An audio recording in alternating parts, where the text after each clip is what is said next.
and welcome to MBNA's Monument Matters, a podcast produced by the Monument Builders of North America for all things monumental. MBNA is a 119-year-old association whose mission is to define and promote memorialization in a viable, innovative, and diversified way for its members, and to enhance the awareness of memorialization by the general public and the entire remembrance industry. In that spirit of promoting memorialization, the MBNA Marketing Committee is providing these podcasts as an extension of our monthly magazine, MB News. Each podcast episode features a discussion related to a magazine theme. Monument Matters podcasts invite everyone to listen and share. You'll find all of the episodes of our first season on Apple, Spotify, and YouTube. I'm your host, Mike Johns, CM, AICA, from the Johns Caravelli Company, Cimarano Monuments and Flowers in Cleveland, Ohio. I'm also a past president of the Monument Builders of North America. Today, I'm speaking with Scott McLaughlin, Executive Director of the Vermont Granite Museum. The Vermont Granite Museum was founded by a coalition of over 300 Central Vermont citizens in 1994 as a way to preserve the stories and memories of their community's granite industry. Welcome, Scott. Thank you. Congratulations on the museum's 30th anniversary. I'm looking forward to learning more about your mission to preserve, honor, and showcase Vermont's granite heritage and industry. So, having said that, what led to the creation of the Vermont Granite Museum some 30 years ago? Well, at a community meeting at the Barry Opera House, they came together to try to solve some of the issues that they saw was happening within the community. Um, Most of the people in attendance were seniors, and they'd had a long experience living in central Vermont, and they recognized changes during that time. One of those changes was a recognition of the significance of the granite industry and the development of central Vermont. So there was an educational piece that was lacking. School children that were coming out of local uh, K through 12 programs didn't understand the role that the granite industry, both companies and people, had played. And so they wanted to find some way in which to instill that within the youth, within the community. The second thing they identified was a kind of a separation amongst the community. It wasn't as cohesive as it once was during the childhood of the attendees. Now, when they were kids, there were still various social organizations that were linked to the heritage of these immigrants who came to create the industry during the period of the 1880s through the 1950s. And so you didn't have the Spanish club or the Italian athletic club, the Swedish athletic club, all these organizations that had picnics in the summer, gatherings, and that was gone. And so they were trying to figure out, well, how do we recreate this community connection that may be linked to the heritage, but ultimately cross boundaries in many cases, like the baseball teams sponsored by the different granite companies and the social organizations. They disappeared decades earlier. Another piece that was lacking within the community was the economic driver. The granite industry had consolidated in the previous 2 decades, and there were fewer companies, fewer people working in the industry, and as a result, it affected the downtown. It wasn't as vibrant as it was during the childhood of the attendees. And so they wanted to see if there was a way to create some sort of economic driver uh, that could improve the downtown, bring life to it once again. And the conclusion at the end of the meeting was that a granite museum or heritage museum was something that could do everything that they wanted. And as a result, there were committees formed and they started seeking out what kind of uh, building would house the institution. And eventually, in May 18th of 1995, the Vermont Granite Museum was founded. It became a nonprofit organization, and they seeked out the building, which I'm sitting in today, which is the Jones Brothers Granite Plant built in 1895. Wow, I did not realize the timing of that building, and I'll circle back to that in a second. But also, what I hear you talking about is the social aspect of community and the industry, and that's a theme that recurs for me through MBNA. You know, people often say, "Why be a member?" There's so many positive things that come out of being a member of MBNA, but the one that's so difficult to put a handle on or a dollar amount on is the social aspect, right? The connections, the relationships, the mentoring, just the knowledge base that you get a glimpse of and you get connected to by being a member. So I just wanted to comment on that. So, what kind of support did you receive from volunteers and members of the granite industry to get the museum off the ground and keep it running? Well, this granite plant is 28,000 square feet. It was in disrepair. It was last used as a manufacturing facility in 1976. So it had sat largely vacant for 2 decades, with the exception of being used for storage. No repairs to speak of were done to it. So they ended up having to raise about $4.5 million in order to take and purchase the property and then conduct the restoration. And as a result, they seek the support of not just the granite industry, but the community at large across the state. Vermont's three stones are include it's slate, it's marble, and it's granite. And so they tap the state legislature, they tap the National Park Service, and also local families that recognize that they really are here only because of the fact that their great grandparents came to work in the granite industry. And so they owed a lot to them. Uh, Local companies provided both labor as well as materials and funding, and they continue to do so to the present. And it included not just the local granite companies, but also monument dealers all across the nation. They recognize also that they owe an homage to Vermont because, in many cases, that's where their family came from originally before they set up their memorial dealerships in the Midwest, Mid Atlantic, or Northeast. So as you say, the museum's located in that unique and historically significant building, the Jones Brothers Granite Shed. That name rings a bell for me because that's where our company had the Rockefeller obelisk fabricated right around the turn of the century. I didn't realize that that building was only about 10 or 12 years old when that was done. That piece was cut from the largest single piece of granite ever quarried in North America for monumental purposes. Its raw weight coming out of the quarry was over 103 tons. So tell me a little bit more about that building and its history, if you can. So, Jones Brothers, the three individuals that started the company, began in the 1880s, and they would be called today first adopters. Many of the technologies and processes that they were willing to adopt were new and in some cases not really tested, proven to be efficient, and Jones Brothers willing to take risk, including the risk of building a long shed. Uh, the long shed design originally comes from Scotland.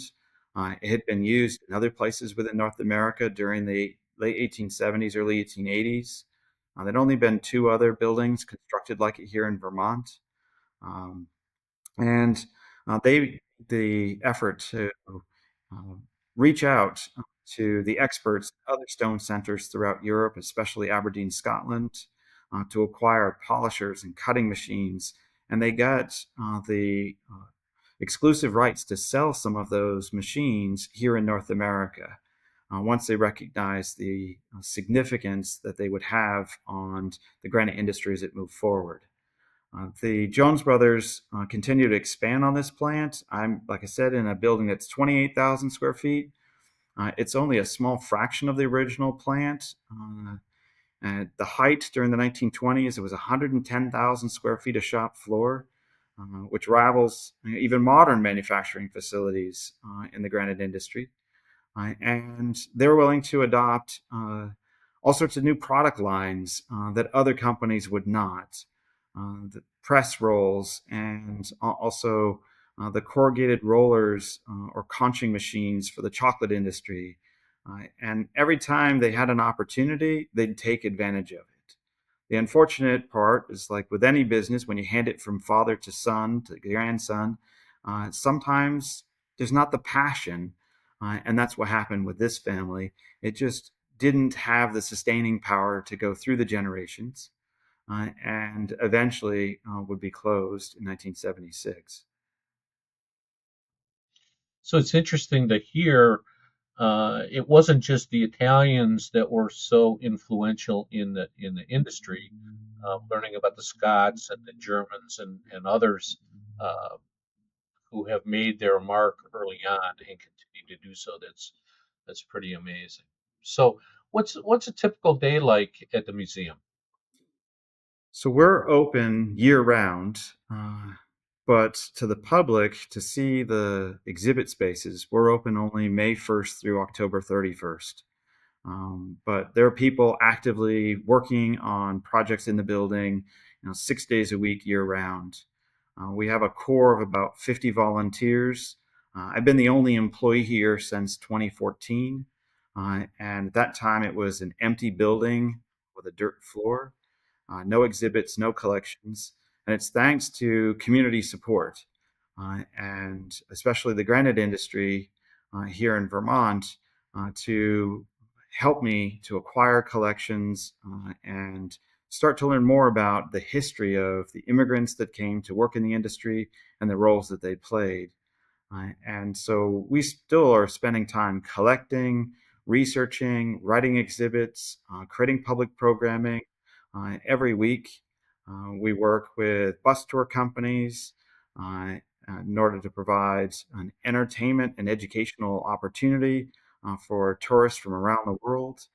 Um, we're working on, right today, we have the Central Vermont Career Center kids working on electrical outlets and lighting, constantly making improvements to this space, making it more inviting to a wide audience. And so every day is different for me. And what I see is, the community support in creating this institution. And I'm proud every day I turn around as I leave the door and see all the progress we've made just in the few hours we were there in that one day. And over the last 10 years, we've gone from a facility that was bare bones to one that is packed with life and industry, history, and collections that we could have 20 graduate students working on theses and dissertations in order to investigate the history of the granite industry, not just here in Vermont, but it affected the entire industry globally. Hmm, amazing. So, no longer a dirt floor? No longer a dirt floor. Huh, For handicapped accessibility, it's got to have concrete. got it. I mean, they were all dirt floors, right? Correct. And many still are in certain areas because it was just that you used the ground as a method of flipping stone and turning Exactly. and so on. It just was part of the landscape. And no one So wants to stand on a concrete floor for very long. It's really harmful to your feet. For sculptors, they can stand on their dirt floor and not have the same problems of aching legs. yeah, it's those things that you don't think about anymore, but that was commonplace. That was just part of the mindset. So it sounds like you've been really becoming more and more successful, but I'm sure there's challenges. So what are some of the challenges that you're facing today? Well, like any nonprofit, the big challenge is always looking for the funding to remain sustainable. And we've grown from having 450 visitors in 2014 when we didn't have anything to see except for the building, and that's amazing in itself. Um, but we've reached a peak of trying to get close to 10,000 visitors a year. But the cost of operations of a large facility like this, a historic structure, which is constantly in need of assistance, and maintaining it, protecting it from the weather, is costly. And running our programming and continuing to expand on our exhibits is also costly. And trying to also increase the number of full-time employees here would be really beneficial. In the last 10 years, I've aged and I've got a lot more gray hair. And I'm hoping that we can continue to do that. Um, the grant funding is just not there like it used to be. Um, and we've unfortunately aged as an industry, and we've been experiencing greater consolidation, especially here in the state of Vermont. And so trying to tap just the granite industry is not sustainable. They can't do it all alone, and we can't ask them to do that. This is a community museum, and we need to ask the community, and the community needs to grow beyond who we've been asking previously. And so now we've extended the arms out to try to bring in all those memorial dealers, have a connection today and in the past to the state of Vermont. The families that have now spread across the nation who have their roots within Vermont's granite industry, we need your help. We need your help to take and keep the momentum that we've had over the last 11 years that I've been here, and continue to make sure that we have a space that can continue to train the next generation in the industry. We have a stone art school. We need to continue to grow that, to support designers and sculptors who are aging out. We have machines that can do many of the other functions, but the design and the sculptures, that's something that really requires the personal touch, working with the clients and trying to figure out what is it that's going to suit their needs and interests, and create a piece that ultimately will stand the test of time. I think that over the last several years, aging out has become a greater and greater concern. But over the short term, I've seen a shift. The last national convention in Cleveland, there was many comments made that the people walking on the floor and participating in the convention are getting younger for the first time in a long time.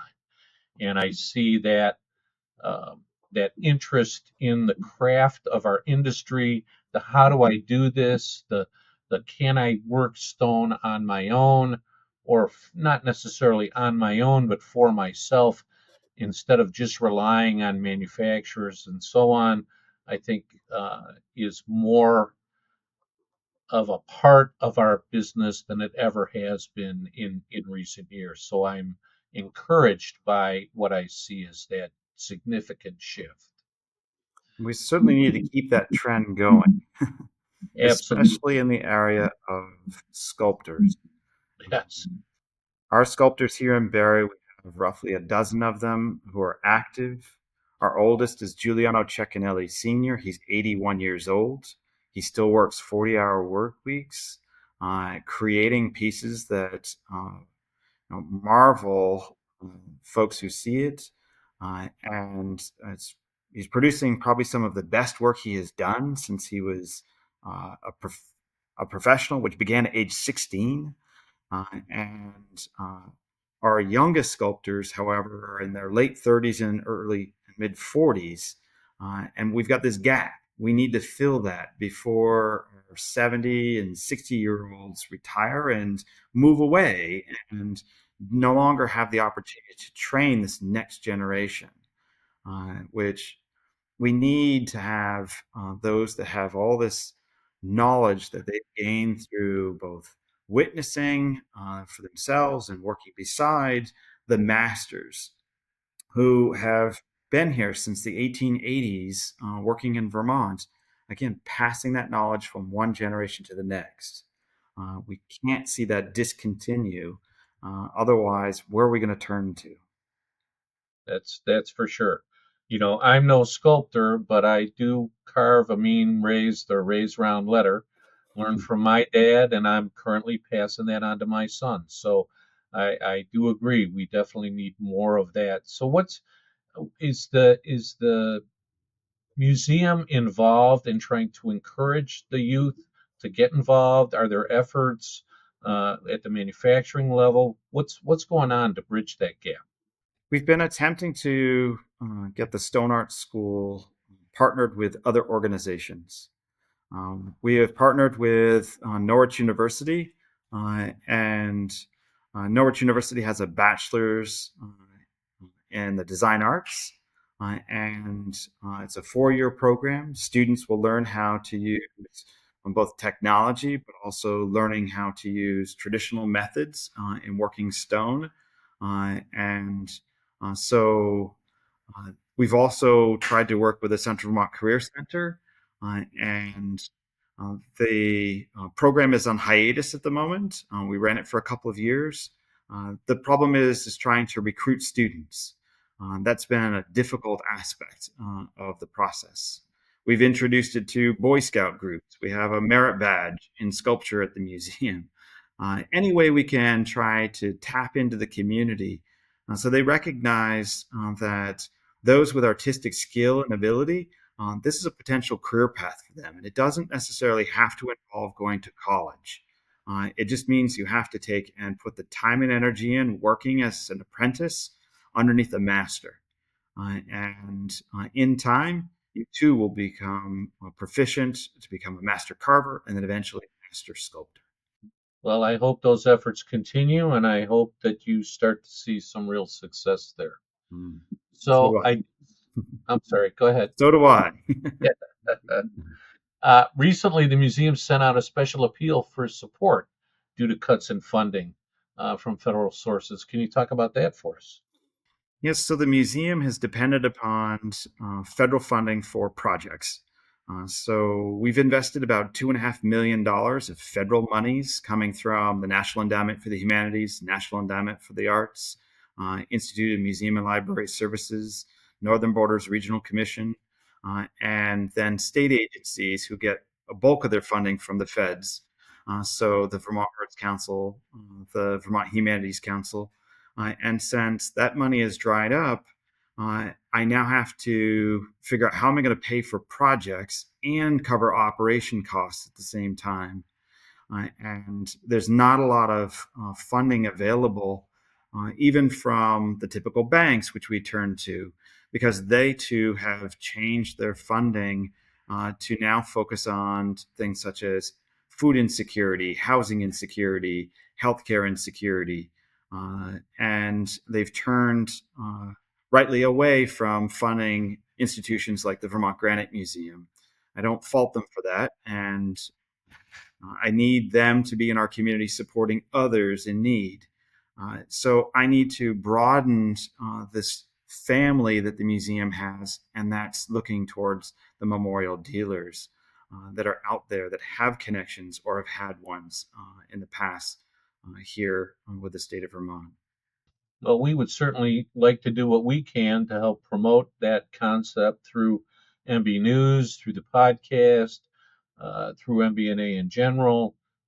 So anything that we can do to partner to bring that message to the retailers and other manufacturers, we would certainly be happy to do so. But as you know, the monument industry, as widespread as it is not what I would call a rich industry, right? There's not a lot of money flying around in the industry to support these kind of projects, so it does make it challenging, but it doesn't make it any less important either. Correct. And one of the exhibits that we were working on, and it's taken time to collect the information, uh, is this connection that continues to the present between memorial dealers, largely throughout the Mid Atlantic, Northeast, and Midwest, with Vermont. These relationships began in the late 19th century and they continue to the present. And so I want to help people to understand when they come to visit the museum especially from those regions, that you can't just walk in the door to one of our manufacturers and request a monument. Well, the first thing we tell them is that no, you need to go home. uh, you can stay here and take a look at what we can do for you, but we don't have the ability to handle the monument after it gets to your community. And so you need to talk to your locals. They're the ones that can shepherd this entire process. They can work closely with you. They understand your community. They understand your unique needs. And so our exhibit has helped out a great deal of answering some of those basic questions of, well, how do I get something from Barry? Well, go home. Right. And of those retailers, there aren't any better prepared than members of Monument Builders of North America. So there's a plug for that. Um, so I get a quarter in the jar. So I hear that the museum is preparing some special exhibits for this year's Granite Festival. What's that all about? So we were very fortunate to get a sizable fund, $132,000 from the American Gift Fund, to redesign roughly one third of the exhibits within the building. And the exhibits prior have been made by community members. So I've got first graders from Barrytown Elementary that have done work, and I've got graduate students, and I have community members who have retired from the industry to help flesh out the content. Well, we want to take it to the next level. We want to make the exhibits more professional, reach a wider audience. We've got a lot more research material than we had previously. And so we're spending our time and energy in redesigning that content so that it will be more attractive, more engaging, and more interactive in terms of the materials that we have. And so families, individuals with knowledge about the granite industry can come here and all find a place for them. And so that's one of the big projects we're working on now. And that's why the electrical kids are here today. They're working on trying to give me additional outlets so we can put in some televisions so that we can create these short video clips that will go on cycle. And you can see the historic video footage. We've scanned 150 films dating from 1908 right through to the early 2000s. These are films that were created by the Barry Granite Association and its predecessors, and also different manufacturers during the period. And so you get to see the juxtaposition of historically how things were done and the way it is done today. And so those will be around, as well as content that you'll be able to read and view and interact with, like pulley stations, gear stations, so you can understand the mechanics, the science behind what's happening. That would be quite the visit. So when is the Granite Festival? The Granite Festival is Saturday, September 20th from 10 a.m. to 4 p.m. It's a free event thanks to our sponsors. We've tried to make our events free to bring in the widest audience, and we've tried to encourage people come engage with the sculptors, the designers, the manufacturers that are here during the day, and enjoy the space, and encourage them to become members or supporters of the museum. So again, we can reach that sustainability, which is the golden ring we're reaching for. Absolutely. So let's talk a little bit about opportunities for monument builders, retailers to collaborate with the museum on future projects and events. How do they get involved? So one of the things they can do is contact me directly at the museum. And if they want to help with developing this exhibit about this relationship that happens between our manufacturers and our dealers, would be really helpful. And we also have an exhibit that will engage you directly, monument builders. We've got a full set of the magazines, and we're trying to point out to people how important these trade magazines have been to the industry in sharing knowledge. And so I've got a full exhibit about trade magazines from the 1870s up to the present, and how these have been the guiding guidepost for the industry as it moves forward, helping to inform them as to what is on the horizon, what is most effective in terms of how you operate, and sharing information about the successes that have happened within the industry. So how does one go about getting in touch with you at the museum? So here at the museum, you can email me at director@vtgranitemuseum.org, or you can give us a call at 802-476-4605, Awesome. or stop by at 7 Jones Brothers Way in Barre, Vermont. There you go. So how does the museum envision its role in shaping the future of granite artistry, the granite workforce, and the monument industry at large? So I think it's twofold. One is to bring in individuals, especially the youth, to experience what the granite industry has to offer. And I'm a museum professional because my parents took me to museums as a kid. I'm also a professional archaeologist because my parents had me watching Jacques Cousteau on public television and all these other archaeology programs. And it's that point in your life where you get really inspired that this is the path I want to take. And so we want to provide that inspiration for the youth that here's an opportunity for you. Wouldn't it be awesome to be able to make a sculpture like this? Or to design something, fabricate something that could last for thousands of years? And the second is to follow up with those folks that have this desire to work with their hands, to use their imagination.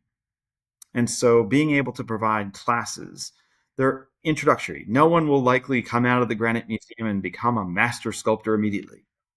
But the idea is to try to provide basic skills and knowledge so that they can then find someone to mentor them, find a manufacturer or dealer or someone who's willing to take them under the wing and move them through the process of becoming someone who aspires to one who ultimately is able to do it and do it with pride.